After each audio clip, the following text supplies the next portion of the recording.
Salut YouTube et bienvenue dans cette vidéo un petit peu particulière où cette fois je vais vous montrer une réplique qui ne m'a pas été donnée par une marque ni prêtée par une boutique. Cette fois c'est une réplique qui m'a été prêtée par un autre youtubeur et ce youtubeur il s'agit de Neo035. Vous le connaissez peut-être déjà comme étant reviewer ayant un style assez personnel avec beaucoup d'humour, beaucoup d'autodérision et Neo035 pour le coup est spécialisé en Seconde Guerre mondiale.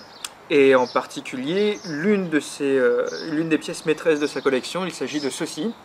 Et ceci, c'est le MG ou la MG42 de la marque Shoei.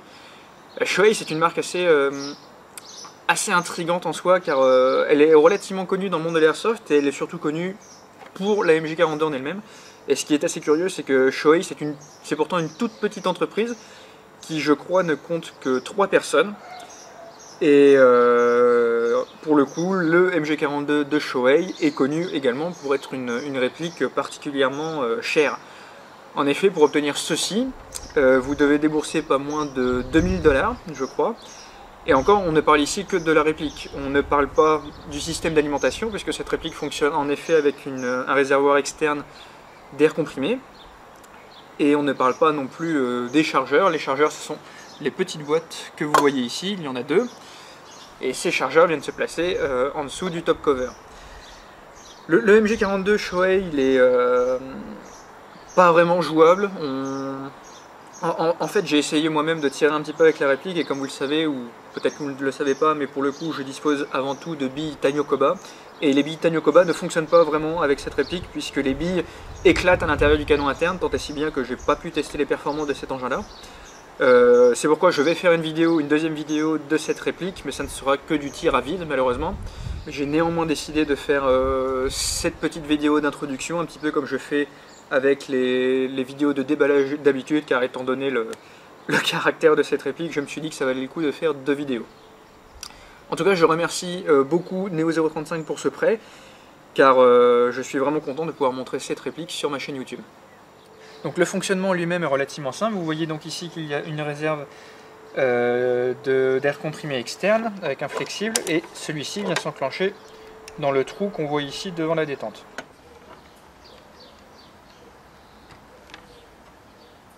Hop.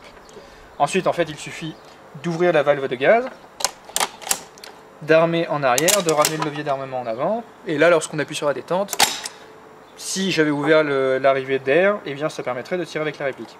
Le top cover s'ouvre de cette façon-là, et en fait, le chargeur se prend de cette façon-là et vient se placer dans un trou situé au-dessus de la chambre.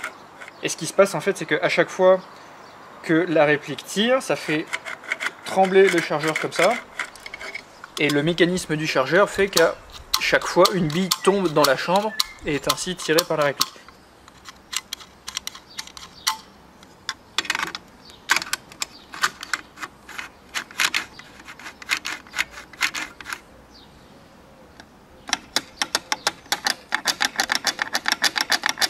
Très honnêtement, pour le peu que j'ai expérimenté, ça m'a pas l'air d'être un système super fiable.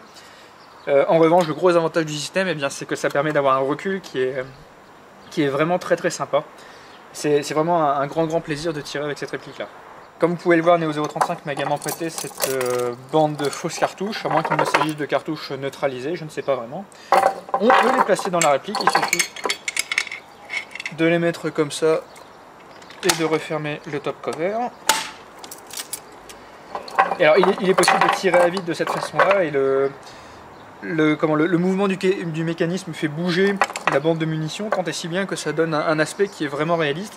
Malheureusement, et pour moi ça c'est peut-être un des gros défauts de la réplique, c'est que on ne peut pas utiliser la bande de fausses cartouches en même temps que le chargeur. C'est-à-dire que soit vous devez tirer à vide, soit vous devez tirer avec un chargeur de billes, mais dans ce cas vous ne pourrez pas décorer votre réplique avec la bande de fausses cartouches, ce qui est un petit peu dommage. Bien sûr, si vous ne connaissez pas cette arme à la base, le MG42, c'est une arme qui date de la Seconde Guerre mondiale, et c'est une évolution de la MG34, qui à l'époque était donc la mitrailleuse légère utilisée par les Allemands.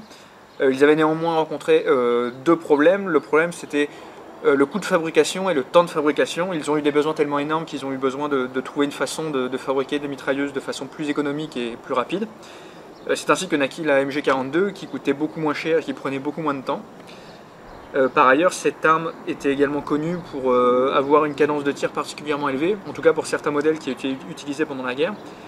Tant et si bien que les Alliés lui avaient donné un surnom. Le surnom, c'était la tronçonneuse d'Hitler. Un surnom très poétique s'il en est. Alors, il me semble qu'à la base, la réplique vient avec des garnitures en bakélite. Là, pour le coup, Neo 035 a mis des plaquettes pour la poignée en bois, ainsi qu'une crosse en bois, qui, en ce qui me concerne, je trouve que c'est le meilleur choix. On voit ici les marquages sur le côté gauche du corps. Ici, on voit le marquage sur le top cover Neo 035, qui n'est bien sûr pas réaliste, mais c'est la patte de Neo 035. La réplique ne tire qu'en full auto, d'ailleurs comme l'arme d'origine. Par contre, elle dispose néanmoins d'un cran de sûreté ici.